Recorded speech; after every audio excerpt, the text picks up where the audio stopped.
세계 교육계가 큰 충격에 빠졌습니다. 신문에서는 머리는 천재지만 한 번도 웃어본 적도 울어본 적도 없는 14살 영국 소녀가 있었습니다. 사람들은 그녀를 IQ 210의 기적이라 불렀고 MIT도 옥스퍼드도 그녀를 데려가고 싶어 했죠.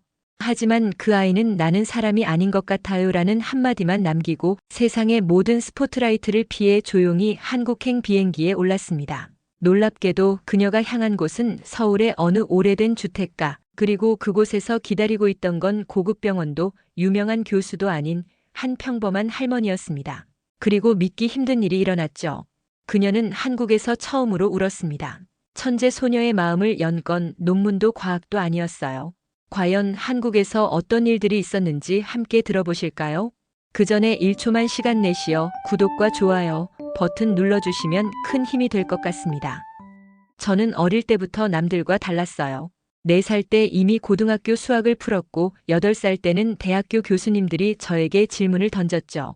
저는 니콜라 윌슨이라고 합니다. 영국 런던에서 태어났고 사람들은 저를 IQ 210의 기적이라고 불렀어요. 그 숫자가 제 인생을 정의했습니다. 저는 숫자였고 제 주변 사람들에게 저는 그저 놀라운 두뇌를 가진 기계 같은 존재였죠. 신문에서는 저를 영국이 낳은 가장 뛰어난 천재라고 불렀고 TV에서는 저를 미래를 바꿀 아이라고 소개했습니다. 하지만 그 누구도 저에게 니콜라는 어떤 아이니? 라고 묻지 않았어요. 완벽한 답안지, 상장들, 영국 수학 올림피아드 연속 우승 트로피들.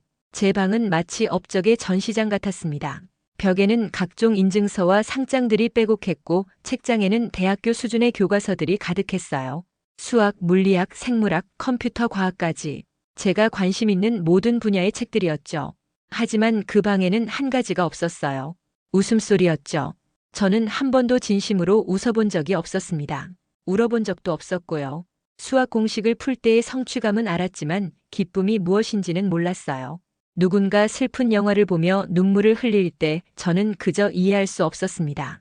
왜 픽션에 감정을 쏟는지, 왜 감정이라는 것에 그렇게 많은 시간을 할애하는지 이해할 수 없었어요. 니콜라는 정말 대단해.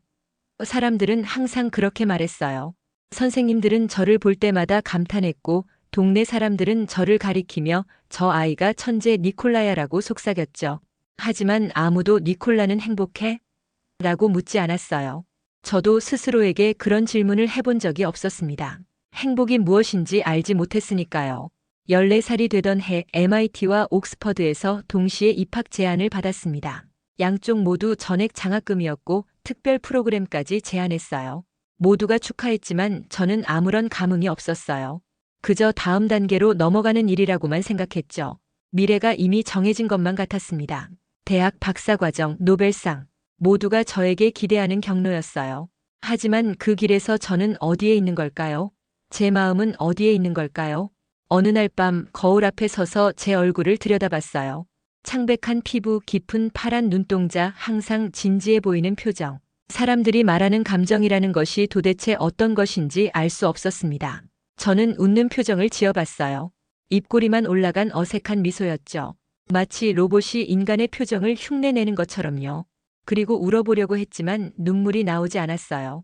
아무리 슬픈 생각을 해봐도 제 눈은 마른 채로 남아 있었습니다. 저는 아주 조용히 중얼거렸어요.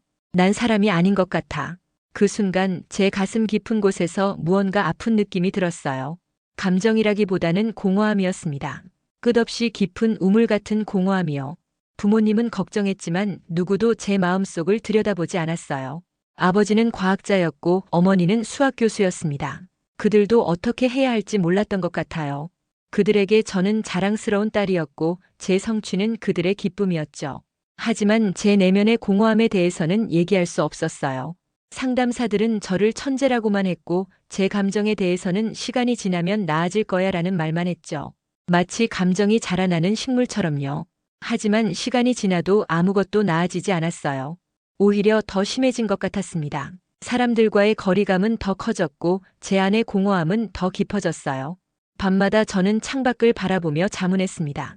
난 잘하고 있지만 잘 살고 있는 걸까? 그 질문에 답할 수 없었어요. 별들이 빛나는 하늘을 보면서 저는 그들처럼 차갑고 멀리 떨어져 있다고 느꼈습니다. 완벽한 성적, 완벽한 이력서, 하지만 텅 빈 내면. 그것이 제 모습이었어요. 주변의 모든 관심과 칭찬 속에서도 저는 깊은 고독 속에 살고 있었습니다. 제 영혼의 절반이 사라진 것 같았어요. 머리는 가득 차 있었지만 가슴은 비어 있었죠. 그리고 그 공허함은 점점 더 견디기 힘들어졌습니다. 모두의 기대를 뒤로하고 저는 1년간의 휴학을 결정했어요. MIT도 옥스퍼드도 아닌 전혀 다른 곳, 한국행 비행기에 올랐습니다. 외국인 유학생 대상 문화 연구 프로그램을 찾아서요. 부모님은 처음에 반대했어요. 내 미래를 위해 시간을 낭비하지 말아라라고 아버지가 말했죠. 어머니는 조금 더 이해해 주셨지만 여전히 걱정스러운 눈빛이었습니다. 하지만 저는 확고했어요. 숨을 쉴 시간이 필요했거든요. 사실 목적지가 어디든 상관없었어요. 그냥 모든 스포트라이트에서 벗어나고 싶었습니다. 무작위로 선택한 것이 한국이었어요. 지도에서 손가락으로 눌러 선택한 나라였죠. 홍콩이나 베트남이 될 수도 있었지만 우연히 한국이 되었어요.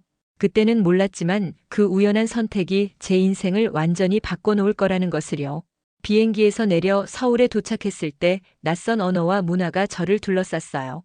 공항은 사람들로 북적였고 모든 안내판은 한글로 쓰여 있었죠. 처음으로 제가 모르는 것들로 가득한 세상에 서 있다는 느낌이었어요. 평생 모든 것을 이해하며 살아온 저에게 이 혼란스러움은 오히려 신선했습니다. 참을 수 없는 혼돈이 아니라 새로운 가능성처럼 느껴졌어요. 저는 프로그램 담당자의 지시에 따라 공항에서 택시를 탔어요. 기사님은 영어를 전혀 못하셨고 저는 한국어를 거의 할 줄 몰랐죠. 그저 종이에 적힌 주소를 보여드렸을 뿐이에요. 택시는 서울의 복잡한 도로를 따라 달렸고 저는 창밖으로 펼쳐지는 낯선 도시 풍경에 빠져들었습니다. 배정받은 하숙집은 서울 북쪽의 오래된 주택가였어요. 택시에서 내려 골목길을 따라 걸었습니다. 높은 아파트 대신 낮은 지붕들이 이어져 있었고 담벼락에는 오래된 나무들이 자라고 있었어요. 골목 곳곳에는 화분들이 놓여 있었고 작은 간판들이 걸려 있었죠. 골목을 돌 때마다 새로운 풍경이 나타났어요. 작은 빵집, 정육점, 세탁소, 그리고 오래된 문방구까지. 마치 시간이 멈춘 듯한 공간이었어요. 런던의 현대적이고 빠른 리듬과는 완전히 다른 세계였습니다. 여기서는 모든 것이 천천히 움직이는 것 같았어요. 그리고 그 느림이 이상하게도 편안하게 느껴졌습니다. 김순의 할머니를 처음 만났을 때 할머니랑 대화가 통하지는 않았지만 따뜻함이 느껴졌습니다. 저는 영어로 인사를 건넸지만 할머니는 그저 미소로 답하셨어요.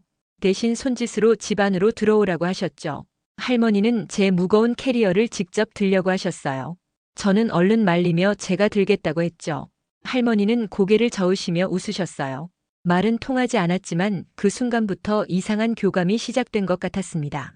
제 방은 작았지만 아늑했어요. 할머니는 제가 짐을 풀 동안 잠시 방을 나가셨다가 얼마 후 따뜻한 차와 작은 과자들을 들고 돌아오셨어요. 저녁이 되자 할머니는 저를 작은 부엌으로 불러 간단한 식사를 차려주셨어요. 밥과 몇 가지 반찬들 그리고 국이었죠. 처음 보는 음식들이었지만 그 향기가 이상하게 편안했어요. 할머니는 제가 어떻게 먹는지 보여주셨고 저는 서툴게 따라했습니다. 젓가락질이 어려웠지만 할머니는 전혀 서두르지 않으셨어요. 그저 기다려주셨죠. 런던에서는 항상 시간에 쫓기며 먹었는데 이곳에서는 음식을 천천히 음미하는 시간이 주어졌어요. 저는 처음으로 내일이 기다려진다는 느낌을 가졌어요. 어떤 새로운 것을 발견하게 될지, 어떤 새로운 감각을 느끼게 될지, 잠에 들기 전 저는 문득 깨달았어요. 이것이 기대감이라는 감정인 걸까요? 한국에서의 생활은 완전히 달랐어요. 런던에서는 항상 시간에 쫓기며 살았지만 김순의 할머니의 집에서는 모든 것이 다른 리듬으로 흘렀습니다. 시계가 아니라 해와 달의 움직임에 맞춰 살아가는 느낌이었어요. 아침에는 새소리와 함께 눈을 뜨고 저녁에는 골목길에 가로등이 하나둘 켜질 때 하루가 마무리되었죠. 처음에는 이런 느림이 답답하게 느껴졌어요. 항상 빠르게 움직이고 효율적으로 생각하도록 훈련받은 저에게는 적응하기 어려운 페이스였거든요. 하지만 점점 그 느림 속에서 새로운 세계가 보이기 시작했습니다. 아침마다 할머니는 저를 위해 밥을 차려주셨어요. 매일 아침 다른 반찬들이 테이블에 올라왔죠. 김치, 나물, 생선구이, 계란찜.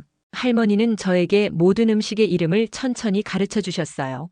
영어를 모르시니 온전한 대화는 거의 없었지만 그 침묵이 불편하지 않았죠. 오히려 그 고요함 속에서 다른 형태의 소통이 이루어졌어요. 눈빛, 미소, 손짓, 언어 없이도 마음이 전해질 수 있다는 걸 처음 알게 되었습니다. 할머니는 매일 아침 직접 장을 보러 가셨어요. 신선한 재료로 음식을 만들기 위해서였죠. 어느 날 할머니는 저를 데리고 시장에 함께 가자고 하셨어요. 작은 동네 시장이었는데 그곳은 제가 상상했던 것과 완전히 달랐습니다. 복잡하고 시끌벅적한 시장은 저에게 완전히 새로운 세계였어요. 사람들은 큰 소리로 이야기하고 웃고 때로는 흥정하며 언쟁을 벌이기도 했어요. 수많은 냄새와 소리, 색깔이 저를 압도했죠. 런던에 정돈된 슈퍼마켓과는 비교할 수 없는 생동감이 있었어요. 할머니는 제 손을 꼭 잡고 이곳저곳을 안내해 주셨죠. 생선가게, 야채가게, 반찬가게. 할머니는 모든 상인들과 반갑게 인사를 나누셨어요. 그들은 저를 보고 호기심 어린 시선을 보냈고 할머니는 저를 자랑스럽게 소개하셨죠. 우리 니콜라라고 부르시면서요. 그 말을 들을 때마다 이상한 따뜻함이 느껴졌어요.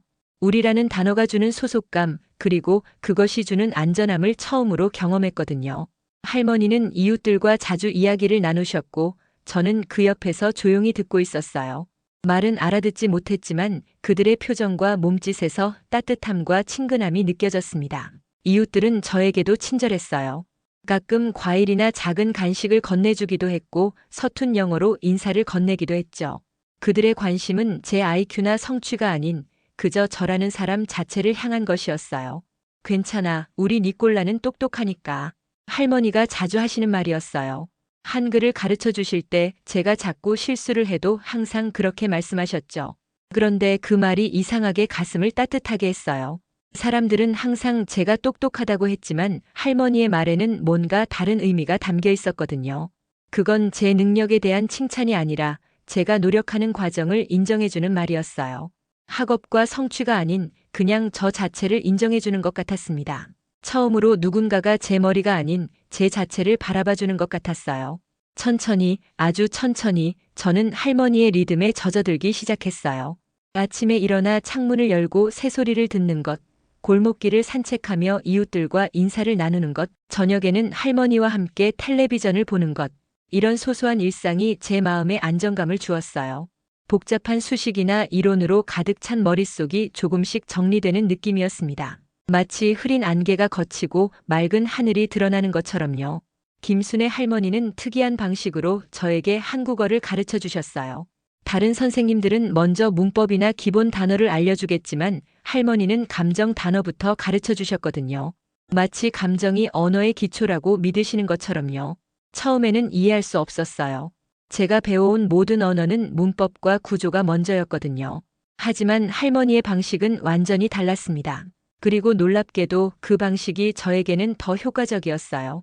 보고 싶다. 창밖을 바라보며 할머니가 말씀하셨어요.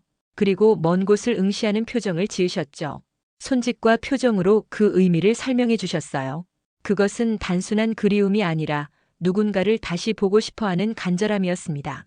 그립다. 가슴에 손을 얹으며 살짝 슬픈 표정을 지으셨어요. 눈을 감고 깊은 숨을 내쉬셨죠. 그것은 현재 존재하지 않는 무언가에 대한 깊은 그리움이었어요. 고맙다. 미소와 함께 고개를 숙이셨고요. 단순한 감사가 아니라 마음에서 우러나오는 따뜻한 고마움이었죠. 미묘한 차이지만 할머니의 표정과 몸짓을 통해 그 의미가 전해졌습니다. 책에서 읽은 정의들과는 달랐어요. 단순한 번역이 아니라 감정 자체를 직접 느끼게 해주셨거든요. 한국어의 감정 단어들은 영어로 완벽히 번역되지 않는 미묘한 차이가 있었어요. 그립다와 보고 싶다는 모두 영어로는 미스로 번역되지만 그 느낌은 완전히 달랐거든요.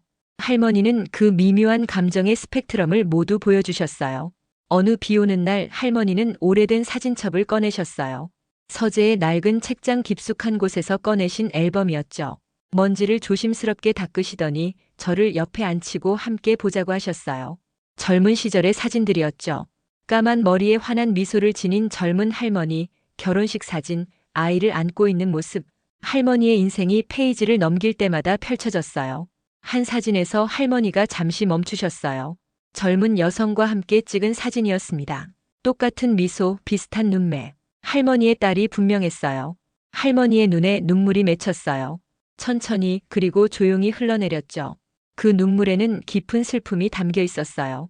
할머니가 작은 목소리로 그립다고 말씀하셨어요. 그리고는 잠시 침묵 후에 덧붙이셨죠. 그 단어는 엄마가 돌아가시고 처음 느낀 거야. 번역기로 그 말을 이해했을 때 저도 모르게 할머니의 손을 잡았어요. 작고 주름진 손이었지만 그 온기가 저에게 전해졌어요. 말은 통하지 않았지만 할머니의 슬픔이 느껴졌거든요. 그리고 그 슬픔은 이상하게도 저의 것이 되었어요. 마치 할머니의 감정이 저에게 흘러들어온 것처럼요. 할머니는 제 손을 꼭 잡아주셨어요. 그리고 미소를 지으셨죠. 눈물을 흘리면서도 미소 짓는 모습이 낯설었어요. 슬픔과 따뜻함이 공존할 수 있다는 것을 처음 알게 되었거든요. 그날 저녁 할머니는 딸에 대한 이야기를 들려주셨어요. 그녀가 얼마나 밝고 착한 아이였는지, 어떻게 갑작스러운 병으로 세상을 떠났는지, 번역기를 통해 조금씩 이해했지만 단어보다 할머니의 표정과 목소리 톤에서 더 많은 것을 느꼈어요. MIT 강의실에서는 결코 배울 수 없었던 마음의 언어를 할머니를 통해 배워갔어요. 수학이나 과학은 논리와 이성으로 배우는 것이지만 감정은 경험과 공감으로 배우는 것임을 깨달았습니다. 단어의 정확한 뜻보다 그 단어가 담고 있는 감정이 더 중요하다는 것을 알게 됐죠. 사랑해라는 말을 배웠을 때 할머니는 다양한 상황에서 그 말을 사용하셨어요. 아침에 깨워주실 때, 맛있는 음식을 차려주실 때, 밤에 제 방에 이불을 더 가져다 주실 때, 그때 처음으로 그 단어의 의미를 진정으로 이해했습니다. 그것은 단일한 감정이 아니라 다양한 형태로 표현되는 복합적인 감정이었어요. 한국어를 배우면서 저는 단순히 새로운 언어가 아니라 새로운 세계관을 배우고 있었어요. 영어에는 없는 개념들, 예를 들어 정과 같은 단어들은 번역이 불가능했습니다. 그것은 단순한 친절함이나 사랑을 넘어선 깊은 유대감과 따뜻함이 복합적으로 얽힌 감정이었어요. 할머니는 말씀하셨어요. 정이 들면 가족이 되는 거야. 그 말이 무슨 뜻인지 조금씩 이해하기 시작했습니다. 단어들은 단순한 소리가 아니었어요. 경험이었고 감정이었고 관계였습니다. 수학 공식처럼 외워서 알 수 있는 것이 아니었죠. 느껴야만 알 수 있는 것이었어요. 그리고 저는 처음으로 느끼기 시작했습니다. 할머니의 손길, 말투, 눈빛을 통해 저는 단어들이 살아 숨쉬는 것을 경험했어요. 언어가 단순한 의사소통 도구가 아니라 마음을 나누는 달이라는 것을 깨달았습니다. 비가 내리던 어느 오후 할머니와 장을 보러 나갔어요. 시장 가는 길 골목 어귀에 무겁게 놓인 쌀 포대 한 자루가 보였어요. 배달부가 놓고 간 것 같았죠. 비에 젖지 않게 비닐로 덮여 있었지만 이미 일부는 젖기 시작했어요. 할머니는 갑자기 걸음을 멈추시더니 그 쌀 포대를 안으려고 하셨어요. 20kg짜리 큰 포대였는데 할머니의 작은 책으로는 들기에 너무 무거워 보였죠. 저는 놀라서 말렸습니다. 할머니, 무거워요. 제가 들게요. 할머니는 고개를 저으시며 말씀하셨어요. 괜찮아. 이건 박씨 할머니 집 거야. 번역기를 통해 설명해 주셨어요. 그리고는 힘들게 그 쌀 포대를 안고 골목 깊숙한 곳에 있는 이웃집까지 직접 옮기셨습니다. 쌀 포대를 안고 천천히 걸어가는 할머니의 뒷모습을 바라보았어요. 왜 자신의 몸을 생각하지 않고 이웃의 짐을 대신 옮기는지 이해할 수 없었어요. 논리로는 설명되지 않는 행동이었죠. 돌아오는 길, 저는 의아함을 참지 못하고 물었어요. 거기까지 안 가셔도 되잖아요. 그분이 직접 하시겠죠. 아니면 다른 사람이 도와줄 수도 있었을 텐데요. 제가 말했어요. 할머니의 대답은 간단했습니다. 그분 무릎이 안 좋거든. 예전에 넘어졌었어. 그냥 마음이 쓰였지. 그 말 앞에서 저는 말문이 막혔어요. 처음으로 가슴 깊은 울림을 느꼈습니다. 그저 다른 사람에 대한 배려와 걱정, 그리고 책임감이었죠. 할머니에게는 그게 자연스러웠지만 저에게는 완전히 새로운 세계였어요. 머리가 아닌 마음으로 결정하는 것, 그것이 가능하다는 걸 처음 실감했습니다. 할머니의 선택은 어떤 책에서도 배울 수 없는 삶의 지혜였어요.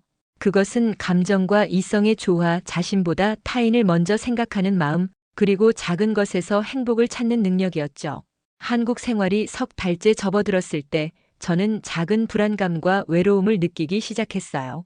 처음 경험하는 감정들이었죠. 아침에 일어났을 때 할머니가 보이지 않으면 가슴이 조금 떨렸고 밤에 할머니의 기침 소리가 들리면 걱정이 되었어요. 할머니가 아프시면 어쩌지? 혼자 남겨지면 어떡하지? 그런 생각들이 밤마다 찾아왔습니다. 이런 감정을 느끼는 것도 처음이었어요. 누군가를 걱정하고 그 사람의 존재가 제게 안정감을 준다는 것이 어떤 의미인지 조금씩 이해하기 시작했습니다. 어느 날 할머니가 평소보다 기운이 없어 보였어요. 얼굴이 창백했고 움직임도 더 느렸죠. 저는 걱정했지만 할머니는 괜찮다며 평소처럼 집안일을 하셨어요. 그날 저녁 할머니는 부엌에서 저녁 준비를 하시다가 갑자기 쓰러지셨어요. 냄비가 바닥에 떨어지는 소리에 저는 깜짝 놀라 달려갔죠. 할머니는 바닥에 누워 계셨고 얼굴이 땀으로 젖어 있었어요. 할머니. 저는 본능적으로 소리쳤어요. 무슨 일이 일어났는지 어떻게 해야 할지 몰라 당황했죠. 영어로 계속 말을 걸었지만 할머니는 대답하지 못하셨어요. 제 머릿속이 하얘졌습니다. 그동안의 모든 지식과 논리적 사고가 순간적으로 사라졌어요. 남은 것은 오직 공포와 당혹감뿐이었죠. 할머니는 앰뷸런스에 실려 병원으로 가셨고 저는 뒤따라갔습니다. 병원은 차갑고 낯설었어요. 흰 복도와 소독약 냄새, 바쁘게 움직이는 의료진들. 제가 배워온 과학적 지식과는 다른 차원의 현실이었죠. 의사들은 빠르게 할머니를 진찰했고 저는 대기실에 혼자 남겨졌어요. 한국어를 완벽히 이해하지 못했기 때문에 의사가 무슨 말을 하는지 정확히 알 수 없었습니다. 그저 할머니가 괜찮기를 바랄 뿐이었어요. 대기실 의자에 앉아 기다리는 동안 갑자기 눈물이 쏟아졌어요.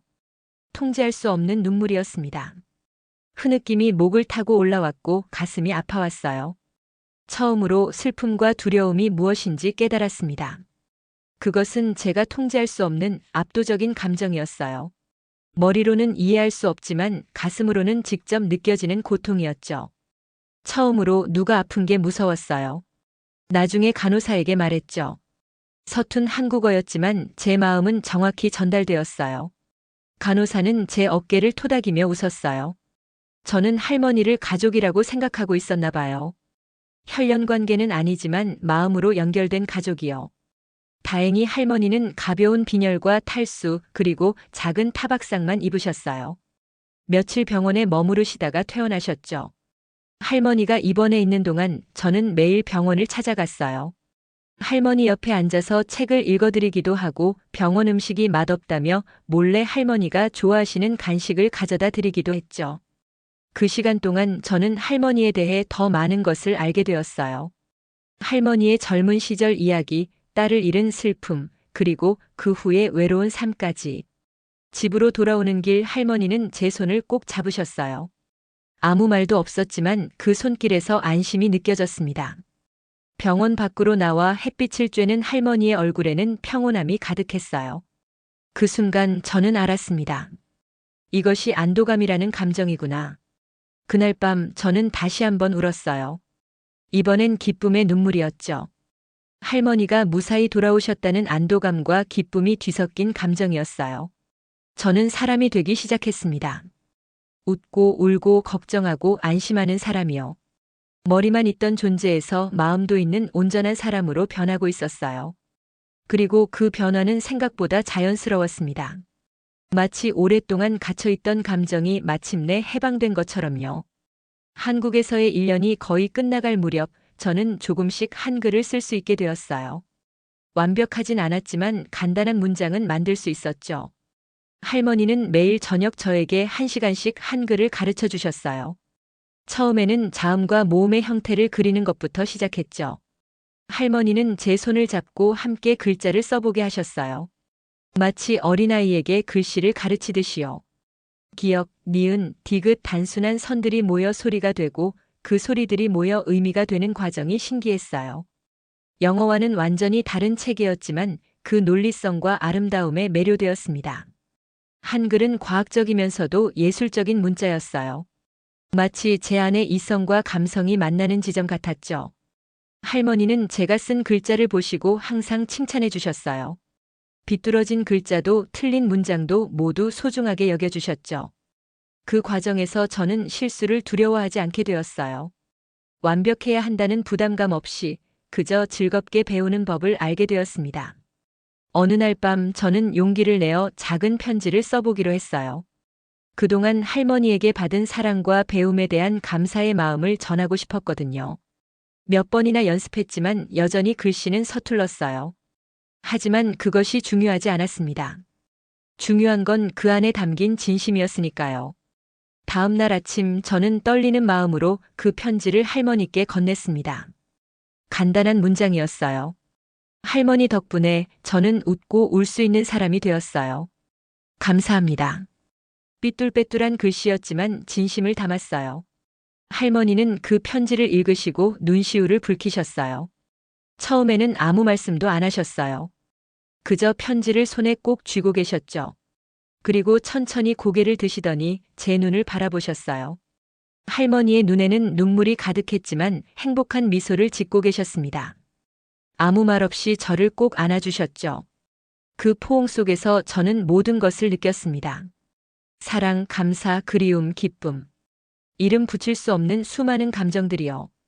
고마워, 우리 니콜라. 할머니가 작은 목소리로 말씀하셨어요. 그 말은 단순한 감사가 아니었습니다. 그것은 깊은 애정과 자랑스러움이 담긴 말이었어요. 마치 자신의 아이가 처음 걸음마를 떼는 것을 본 부모의 기쁨 같았죠.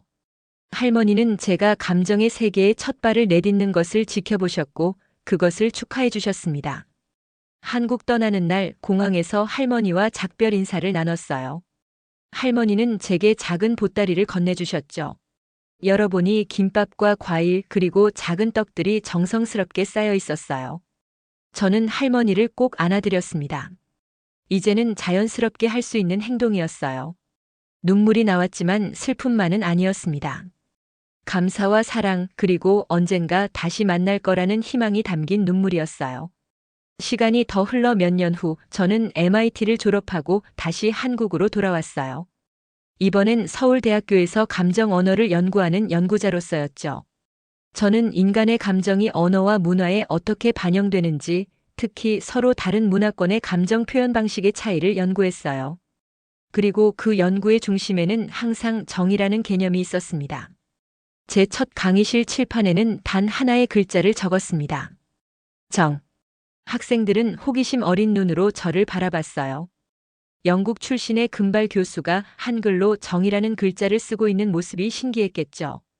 오늘부터 우리는 과학도 논리도 아닌 정에 대해 배울 겁니다. 학생들에게 말했어요. 그것이 저를 바꾸었고 어쩌면 여러분도 바꿀 수 있을 거예요.